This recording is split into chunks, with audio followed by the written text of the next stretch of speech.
show floor after the talk. So you've got players one for the first time ever, in stereoscopic 3D. Once it's fired up, we'll take a look, and if we can dim the volume a little bit so I can talk a little bit about what we're trying to show with the second track. That first one was very much, here's what's going to be new in the game, and I hope you like it, hope you find it exciting. The next one, we're kind of, we're showing a circuit-based track. There's still going to be tons of circuit-based tracks in Motorstorm Apocalypse. And it's very much trying to show the way that this proposition, this city, is still going to be Motorstorm. That even though we're kind of deliberately being as different as possible, the DNA is still faithful to what people really like about Motorstorm. Multiple vehicles, multiple routes, and everybody being really mean to each other. So when all of the events kick off, particularly in this track, they have a very significant bearing on the gameplay experience. They change the surface properties. They create routes that are flattering to, for example, mountain bikes, make the supercar a little bit more difficult to handle, close some routes, open up others, and really kind of have joined the family in terms of the core gameplay DNA of Motorstorm. It won't take this long to learn where the ships.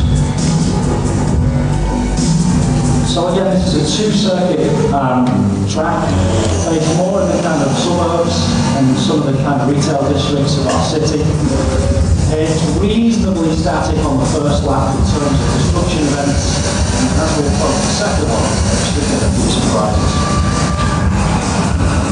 So we should pick racing truck, and again, that's one of our core principles, is to balance every track so that every vehicle stands to fight and shout, so it hits the right routes, and it's as aggressive as it needs to be. And for example, avoid the vehicles that will total it if it gets anywhere near them.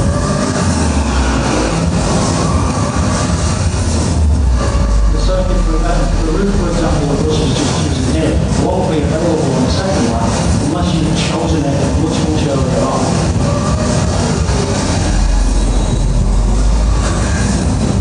One of the things about the Rush can show you is a new gameplay mechanic about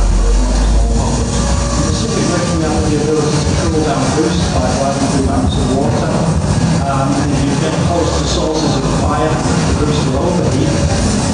What we've now added is in-air cooling. So if you take your finger off the accelerator when you're in air, your engine cools back down and gives you more boost. And our aim in gameplay terms with in-air cooling is to say you can win a race without doing it. If you want to set one of the world's best times, you better start figuring out a way to have as much boost available to you throughout the race. And what that really means is using your time in the air to pull the engine down. Adding a kind of layer of tactical depth for players who are seeking to show they're some of the best in the world at the game. As you can see, the second lap is a little bit more reliable than the first. Dynamic chicanes opening as you race, causing it to twist and turn. Rings that are drivable, but are quite tricky and technical for certain types of vehicle, and the flatter vehicles such as the superbikes, and the choppers, and the traditional bikes.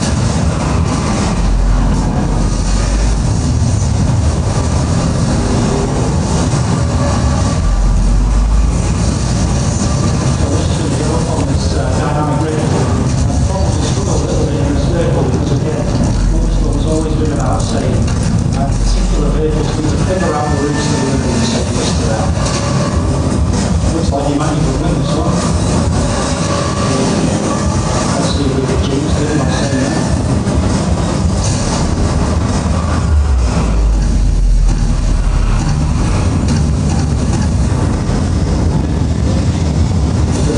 I'll blow up over the finish line, which all the cool kids do. Thank you very much.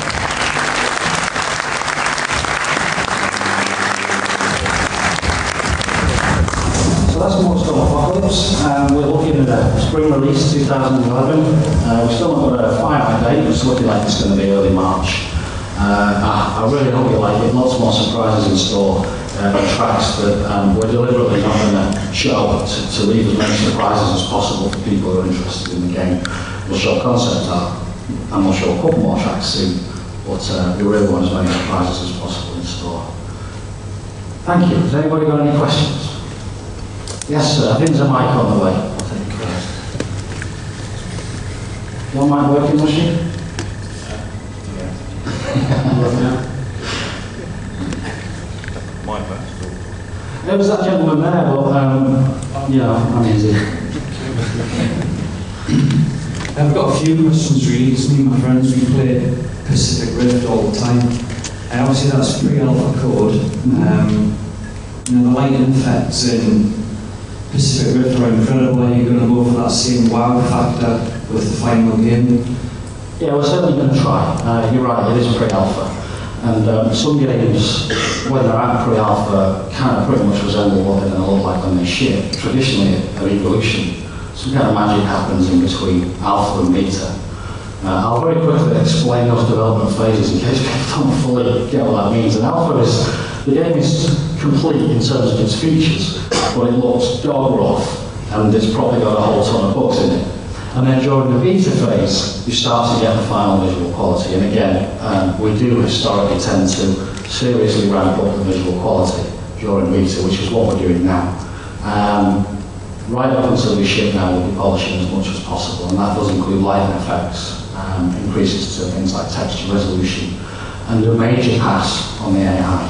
We kind of have two approaches to our AI. We firstly teach them how to race, and then we teach them how to entertain.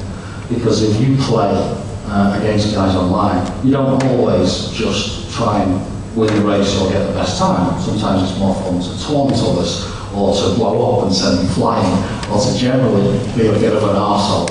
And the AI can do the same, and we've not put any of that in yet either, so yeah, quite a lot of polish to go. Well, one more and then we'll have Are you going to do a multiplayer beta? Yes, we are. We'll do a closed one initially. That's in about a week and a half with so many staff. And provided that isn't a disaster, we'll roll out one to the public. And initially to members of things like Motorstorm Monday, and people who use the forums a lot, will get personal invites and a unique livery for taking part. And yeah, we'll then open it up to everybody else. Good, thank you. Thank you. Right, let's do you for the sake of convenience, and then move over there. Sorry. Hi, first of all, game looks fantastic. Thank you. Now, obviously, I've got two questions. One of them's very quick. The first one is kind of a bit of the elephant in the room, is split second. Presumably that was released during your development cycle. Yeah. How do you think Motorstorm Apocalypse differentiates itself from a game such as Split Second? Well, you know, if you constantly change what you were doing based on things that are released or announced, you'd never get anything made, I don't think. And it's one of a range of titles that have emerged in the time that we've been working on the game. And I think what all of those titles have in common is almost an acknowledgement that racing hasn't quite been doing it on this generation. So what we decided to do from a very early stage was take inspiration from games that are doing it on this generation. So that means we've looked very little at other racing games and looked a hell of a lot at action games and shooters in particular. We could have compromised the design, made changes, been really reactive.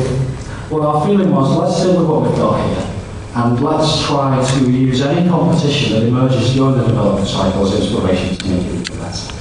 That's all you can do, I think, if you're ambitious, is to make the events more epic and the gameplay more tangible and exciting, and the depth, particularly online, much more meaningful and long-term. And I dare say, once we've launched, there will be titles that will then try and raise the bar further, and we'll get that back and forth thing going on. It's always been the case with me. And just very quickly, the other thing I was really pleased to see was taking a little bit of a leap out of Forces, but presumably it's quite in-depth library editors that you are.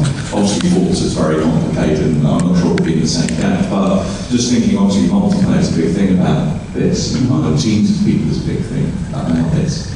Would there be support, for example, of, say, library marketplace, or even if you're a member of a clan, pushing out your clan's library so that all the members can use that during their races? Yeah, that's absolutely the plan. Not to buy and sell them, but to make them available to anybody who wants them via a setup using the Motorstorm, the PR community website. You can also share notes using the same forum or hub. So yeah, absolutely. You're right, Forza does some quite incredible customization. but we were looking for something that kind of had as much depth as possible, but was also far more accessible. So that it wasn't just a kind of small minority of people working on those and distributing them to others.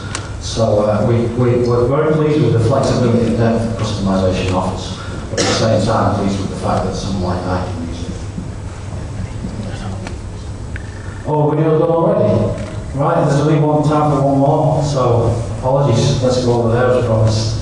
Does the addition of 3D reduce like the texture quality, or say you could run a 1080 in 2D and then double 720 in 3D, and does that have much computational overhead? Okay, it's kind of two questions. Firstly, yes, it does affect the resolution. You're essentially drawing the game twice, so it's a bit like split screen. You know, which is why there's no 3D split screen, because then it would look like a Spectrum game on a high-def television. We're still aiming for 1080p in 3D and split screen. I say aiming, I'm certainly not going to promise it, but right now it runs in 1080p. You do as many clever tricks as you can with level of detail, with downscaling on the textures without seeing too much, with a few little tricks such as screaming, and you try and keep the visual quality as high as possible for 3D. You do need a little bit more processing power, but I don't think it's quite the hit that some people are claiming. That might just be the fact that we've been doing it for years now and have kind of got really optimal code. I've seen people say, you know, it takes a huge chunk of processing power, etc. Oh, it takes a little bit. The main thing is running the game twice, and if your code's efficient and you've done a decent job of optimization, then it's not going to have a massive effect on visual quality. Thank you. Sorry, we're going to take a few questions. I'll hang around maybe